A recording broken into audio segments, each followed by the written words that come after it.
This week on Pitt Beyond the Script. I think we have a lot of guys in the locker room who are culture changers, which is why it's changed so quickly. I think that our kids have come out to the field and they've really worked to get there, and now it's just about capitalizing in those moments. I wake up every day and I'm so happy that this was the decision that I made. This is my second family, so it's been really awesome to be part of. All this and more on this edition of Pitt Beyond the Script. It starts as a game, a gathering of friends. And slowly, as some begin to sit back, others stand out. The joy of playing turns to passion.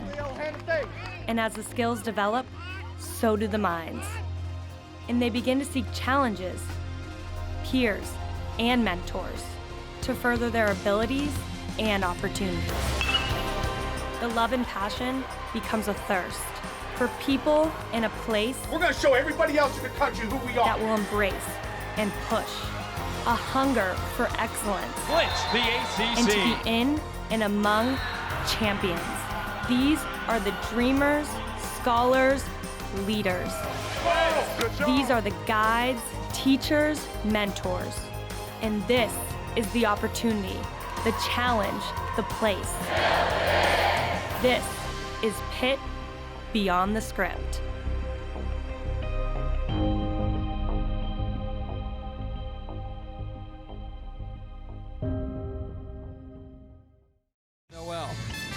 Slotting it through, Jackson Walty onside and inside the corner. Jackson Walty puts Pitt on top. Hello and welcome to this week's episode of Pitt Beyond the Script inside Pitt Studios. I'm Kevin Wheeler alongside two men's soccer players today. Jackson Walty, defensive midfielder and a junior, and graduate student Jasper Loffelson. Fellas, thanks for taking a couple minutes with us today. Thanks for having us. Thank you. Yeah, this is going to be a great conversation. I want to take it back to the fall just ever so briefly because everybody's been affected by COVID in so many ways. You guys had a lot of new team members come in, but you spent a summer kind of just detached. You couldn't play a lot together. Was there a point, at any point, that you thought that this season, what you're doing right now, number 3 in the country, 11-2, was even possible? Yeah, for me, I didn't think so. The whole summer we spent it on Zoom. I met Jasper, on essentially FaceTime. Had no idea who he was, who the other players were. And then when everybody got in, we were just excited to be playing. Every day there were rumors about, programs dropping left and right. So I never thought we were gonna be able to play. We were just taking it day by day, happy to be out there, happy to train. So yeah, I did not think it was gonna happen. For me, it was very special. Coming from Germany, long time there was not inside to even come here, because the embassy were closed and all that stuff. So you had to get the visa, come here. With all the stuff you've heard around the world, people of me, friends of me in Germany couldn't even play, and you have the opportunity to do something, to actually play together as a team.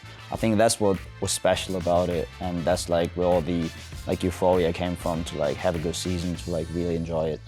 You guys had a heck of a fall. I mean, you spent a handful of weeks number 1 in the country, first time that Pitt has ever seen something like that happen. And then, you had your own COVID shutdown toward the end of the year. You don't play for 3 weeks, but you make it to the ACC title game. What was that experience like of not being able to get on the field and then jumping right into the ACC tournament? It was tough. I think the biggest thing, we were unfit. Even the guys who didn't have COVID during those 2 weeks, we weren't allowed to go outside, we weren't allowed to train. So it was a tough one. It was hard to, and then kind of during that ACC tournament, we reverted back to kind of a similar schedule to what it was before COVID. We had 3 games in the span of 9 days, and we weren't used to that. We were used to having, that elongated period between matches. So it was tough. It was tough on our bodies. But yeah, I think just those 2 weeks off, 3 weeks off really helped motivate guys. And we all love the sport so much that the second we're away from it, and then we're having to watch other teams play, it just, it made us mad. I think that was motivation enough to get us there. We lacked a little something at the end. Petkovic, fantastic inside the post. But using that Clemson loss heading into the spring, you're talking about playing angry, right? This will to win that you guys have. What did that loss do and fuel you to get ready for the spring season?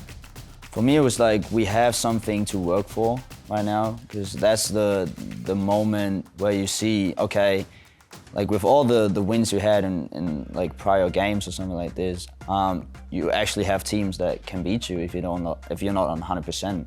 You know, like going to ACC without training and like with having COVID before and stuff like this was always like something where we say, okay, it's not 100%. So this spring season right now is for us basically saying, okay, now we're fit and we're 100%, so we can win another championship game if we can go to it. So I think that's what it's all about for us right now.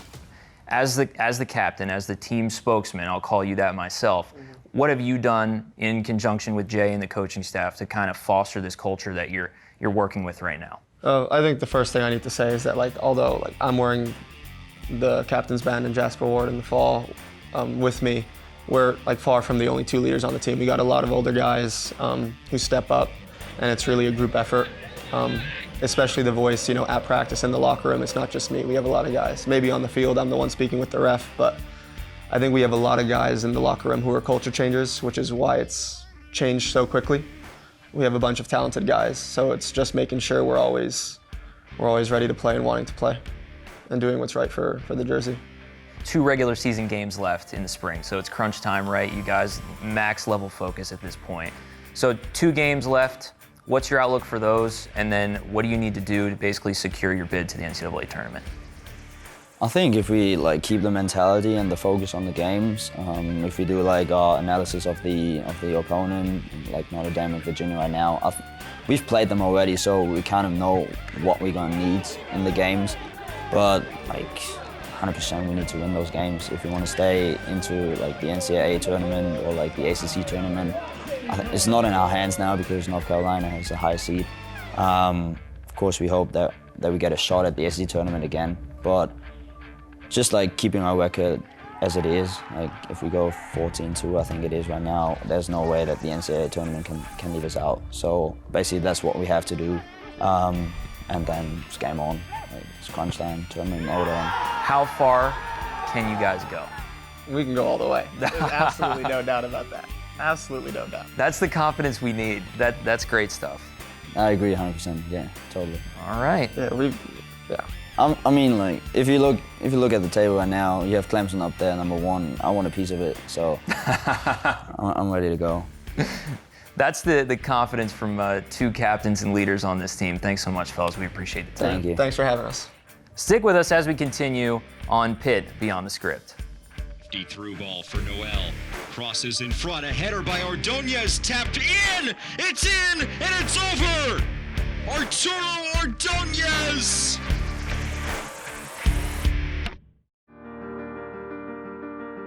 Last year was unique. It was odd not hearing the fans in the stands. I can't wait for this year to start. Let's return the Hines. The band. The crowd. The hits. The big hits. College game day. The scrambles.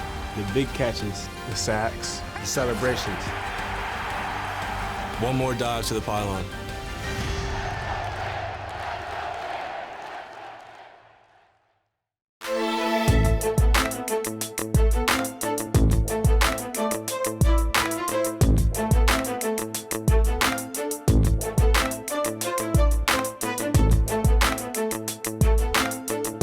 We gotta be smart. We have to have poise. What? 1, 2, 3, what?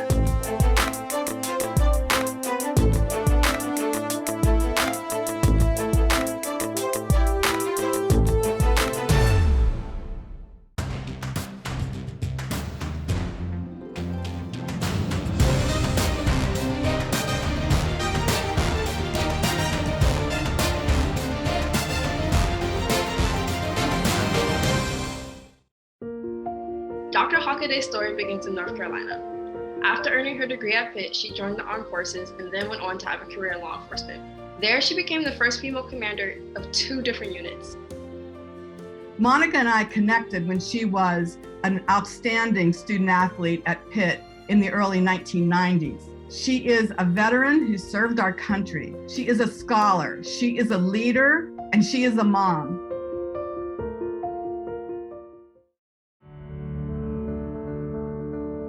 Anne-Marie Lucani is one of the greatest volleyball players in school history, perhaps the greatest player in Big East Conference history.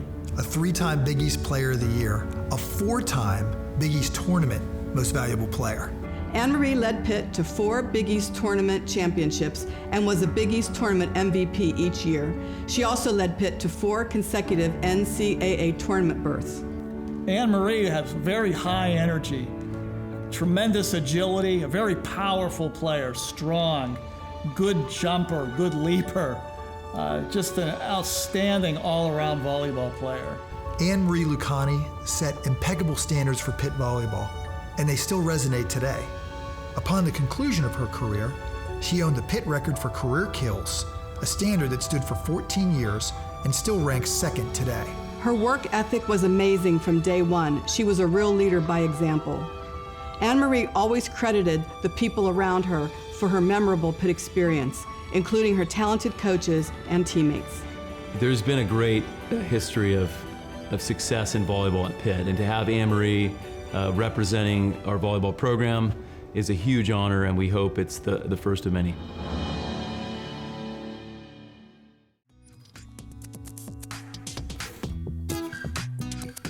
Hi, my name is Jack Bush. I'm a freshman industrial engineer here at Pitt. I also play softball, and this is my Pitt story. Well, honestly, I picked Pitt just because I came to the city and just fell in love with it. One of my favorite things about Pittsburgh as a whole is just the different neighborhoods that are in the city. You go and you're in Oakland one minute, and then you're in Shady Side, and then you can go to South Side, and each different neighborhood has its own vibe, its own culture kind of thing. The minute I drove through the Fort Pitt Tunnel, I looked at my mom and I was like, Mom, this is it. This is where I want to be. I love this city. I love this campus. It's just so historical, so cultured. It's amazing. Well, other than the fact of going to a nationally ranked institution for everything, I mean, it's amazing. It's amazing education, and I get to play ACC softball, which is amazing, especially for me. This has always been my dream. Mic'd up. I know. Yeah, Britt. Pitt also provides like opportunities for female athletes. I mean, I have a lot of friends that are in different programs and they don't get the same kind of support and mentorship that we get here at Pitt. And one thing that I find truly awesome is most of our leadership, especially for softball, is female leadership. I mean, it's just great to see that these females can have successful families and successful careers and do it in a place as awesome as this. So when you're over there sweating it out, it's about how much better I can be. Push through that barrier, challenge yourself, step into it, making sure that you guys are focusing on the right thing. There's so many different aspects to Pitt. So don't just focus on the school you want to go to or the major you want to go into. Focus on what Pitt can provide you as a whole, and you'll find a lot more opportunities and a lot of great things. Put on 3, 1, 2, 3, Pitt! Let's do this. Hail to Pitt! Last year was unique. It was odd not hearing the fans in the stands. I can't wait for this year to start. Let's return the Hines. The band, The crowd. the hits, the big hits. College game day. The scrambles, The big catches. the sacks, the celebrations. One more dive to the pylon.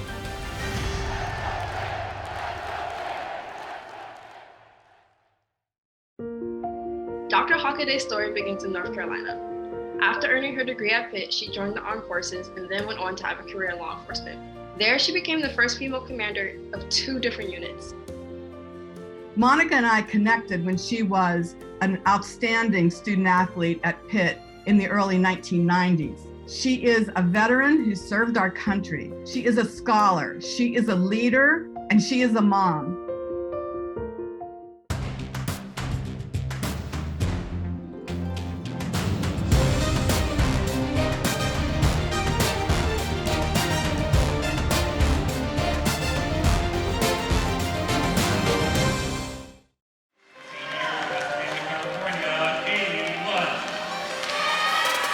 Sets up Lund and a kill for Pitt. Big hit by the Panthers, Kayla Lund. Every single day, our goals right now are just to continue to get better and to play at our best. What is our greatest? How can we be better than we were the day before? And we believe that if we continue to get better, if we continue to just strive for greatness, then those end goals will come easier, and that we'll make our way to those end goals better. Doug Lund had to stutter step for a second and nails that in the back corner. So we have really been focused on taking it day by day. Every day we come into the gym trying to remember, like, hey, we might not have tomorrow, or hey, we might not be able to finish this practice because somebody might have a positive test. So it's been really important for us to think, okay, day by day, every single day is more important. We should hold it to a higher standard because we really might not have tomorrow.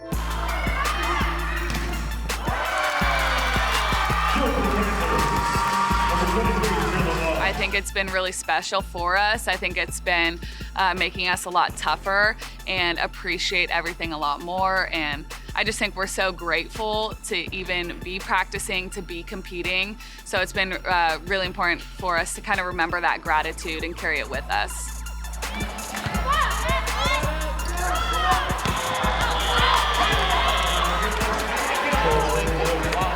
I think as far as our standard goes, it's just to be the best, and it's to be the greatest that we can be. And I think our greatest is winning and going far in the tournament. So I do think that's our standard. She passes well, she blocks well. I don't want to say that just to sound, cliche, but she really does do everything really well. I wake up every day and I'm so happy that this was the decision that I made. This is my second home. This is my second family. And I think even more so than when I was being recruited, I think that the vision that they gave me then has just been blown out of my expectations, and I never imagined that we'd get this far, that we'd have this much growth. So it's been really awesome to be a part of.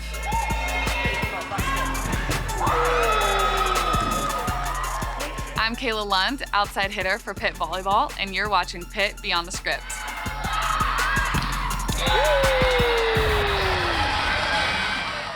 Where do you want to live when you're done with football? California?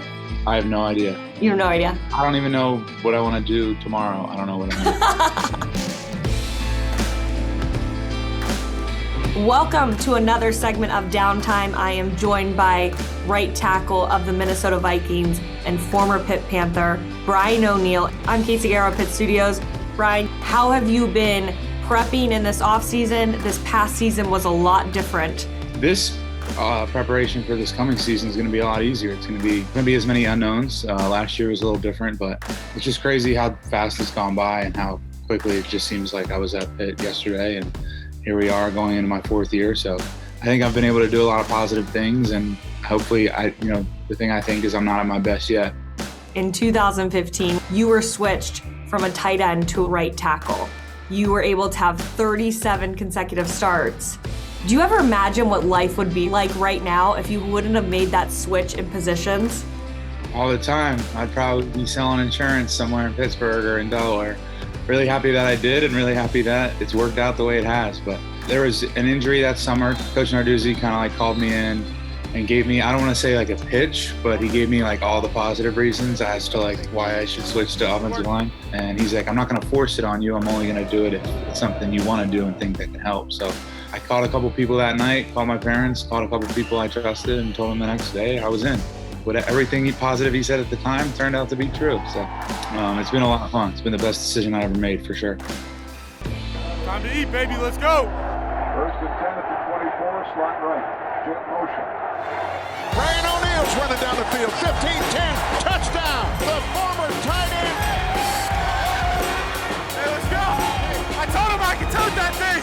The Canes storm into town, ranked number 2 in the country. Let's go, man. We got to get this one for the seniors. Big day for them. We owe them a lot, so let's go out and get this win for them. The last game we saw you in a Pitt Panthers uniform was Pitt vs. Miami in 2017.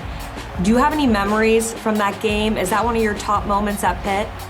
Absolutely. Just for Kenny, to have that experience and to be able to come into his own, seeing him mature throughout that year and then come in and have that signature first win. And he's still doing it. He's going to be back for another one, so that's pretty cool. I feel happy to be a part of that moment for him. So some of your former teammates are in the NFL. You think of Quadri Olison, you think of James Conner. What's it like to see them on game days? And I also noticed for one of the games, you and Avonte Maddox switched jerseys. Yeah, it's cool. Me and Avante came in as freshmen. We were on the same recruiting visit as seniors in high school. And then I still remain close friends with him. He plays for the Eagles, lives half hour from where I grew up. So we keep in touch all the time. How's it been going so far? It's been pretty good. I mean, I'm not the star of the show like you were coaching Narduzzi, but things are going pretty well. Quadri was on my freshman year dorm floor, so we play them. That's obviously cool to see him.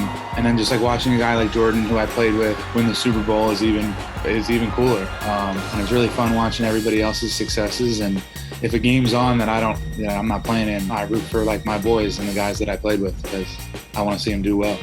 All right, Brian. Well, thank you so much for joining us for this episode of Downtime. We really appreciate it, and best of luck next year. We hope to keep in touch. Thank you very much. Appreciate the time, guys.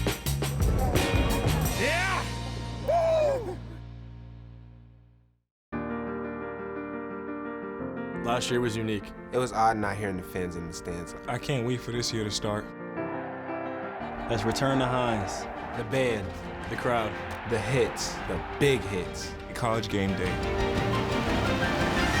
The scrambles. The big catches. The sacks. The celebrations. One more dive to the pylon.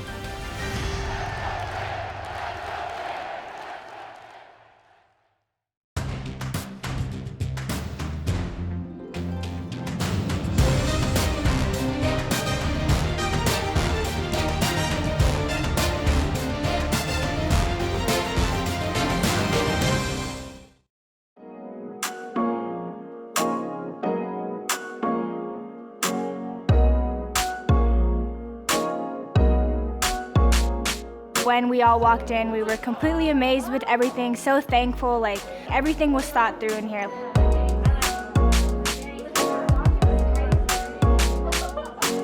I honestly like this space. When we first came in, I was really eyeing these two bean bags. We have a clear view of our field, soccer, even the skyline in the back, and then the colors and everything just tie it all together. So it's just so nice to have people that believe in our program and are able to give a facility worth the conference we're in.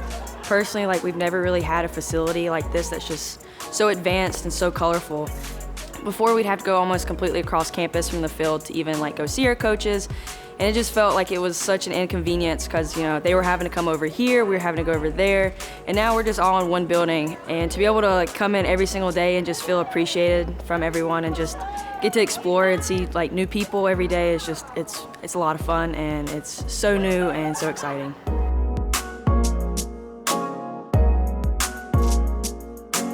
It's like a new temple for us, you know, something that we are just feel so privileged to be in, but at the same time, it's program changing. It's everything that we need it to be. We have a place for our athletes to come now and kick back and enjoy. We have a team video room. Our training room is a palace of rehab and a place where our kids are gonna get stronger and better.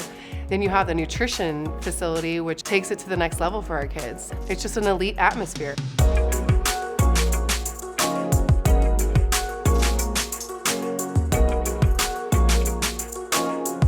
Let's talk about the view for a second. Like, this balcony is probably one of the best pieces of real estate that overlooks our field and the soccer field and has like this amazing view of the downtown scenery. Greatest place to have a cup of coffee in the morning, right?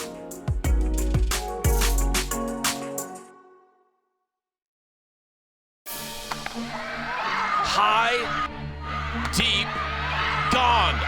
3-1 Pittsburgh here in the second.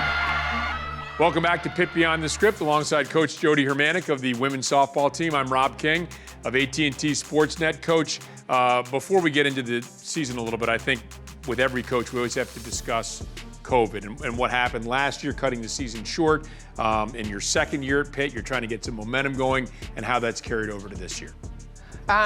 You know, one of the things that we talked about at the beginning of the season is that, you know, COVID is one thing that's a big difference, but the name of the game, nothing changes there. It might just change like how we get to the field, but it doesn't change what we do once we're on the field. So I think our girls have done an amazing job of just living in a life discipline to keep themselves as protected and as bubble conscientious as we would expect any college kid to live in that life. Super proud of all the sacrifices and the discipline and the dedication that they've made and they've brought into our bubble because, you know, we've we've been on the road for 6 weeks in a row, home last week for the first time, and we're still on the field playing, which is, to me, the gift of these athletes giving us everything they have and what they need to do to stay on the field. As a coach, you're trying to build, coaches, especially new coaches, but even it's an ongoing process, talk about building a culture. Yeah. Has that been affected by COVID? In some ways, it's definitely brought us closer together, because when you can't necessarily get together all the time, when we were sitting here this time last year on Zoom calls, like just freshly learning what Zoom is, me not a technology person and figuring out how to operate that, it was more about just taking moments to strengthen who we are as Pitt softball inside the locker room as individuals and what that means to our culture. I definitely know that this program was close before, but I think it's definitely a lot closer in the culture talk now, like the accountability, the championship mindset talk. And look at that slugging percentage, over 600. I mean, and she's showing it off right there. Back up the middle, but Compson smartly able to dive headfirst into second base, and now 2 runners in scoring position for the Panthers. I want to ask you about a couple of players. One of the best freshmen in the ACC is Cammie Compson. Can you talk about what you've liked about her game? I'll tell you that Cammie, when she got on campus in August, and when we were in groups of 10, we would have her group at the field and then other groups coming in, and they'd kind of have to sit off into the stadium as they were waiting their turn to get into action. And Cammie caught the eye of a ton of our veterans. Like, I want to know her, because just watching her work is there's no like second gear. It's all full bore everything, and that's what we love about her. Another exciting player to me is E.C. Taylor, the sophomore transfer from Florida, who's one of the nation's top base stealers. Yeah, thankful, grateful, blessed to have her in our lineup, because as soon as she gets on base, it's 2 bases no matter what, because the kid can run. She can steal second or she can steal third. She showed that last week as well. So just a great personality. I mean, she is just a personality of her own, just doesn't get overly serious, takes things light, and is a selfless teammate, and just really happy to have her. She fits the mold of Panther softball perfectly. On the mound, you've had some injuries and some other things, but Abby Edwards has been really good for you. Yeah, and I'm just so proud to work with this kid every day. She's one of the hardest workers on the field. Lately I've been saying this is Abby's bullpen, I'm just in it. She's a competitor. She's leading us in that circle with her competitive mindset and her presence. And I'll tell you, if I was a hitter standing in that box and I had to see that kid's bicep staring back at me, be a little bit intimidated, let alone that she's increased her velocity this year too. So she's just on the attack, and I'm proud of her. Timed this one pretty well, down the line and off the foul pole for a home run. About 60% of the games in the books, still 40% of your season left. What are you looking to accomplish over these last 19 games? The competitive championship spirit. I think that our kids have come out to the field and they've really worked to get there, and now it's just about capitalizing in those moments. It's about really just stepping into that championship mindset, no matter what the scoreboard says. We fight all the way. I mean, that's why we have 3-hour-long games, right? Because we're taking those at bats all the way to the last out of the game, and no matter what the scoreboard says. But I think that we need to be more of a force of reckoning. We have the talent, definitely. I don't see us being out-talented on the field when it comes to the loss columns. I see it as us just needing to grab a little more belief that we're capable. Coach, thanks very much. Really appreciate the time. Thank you. And thanks to you for watching this edition of Pitt Beyond the Script. The 3-2 to Drugmuller, over to first, and that'll do it. Handles business on her own. A 7-4 win for the Pittsburgh Panthers.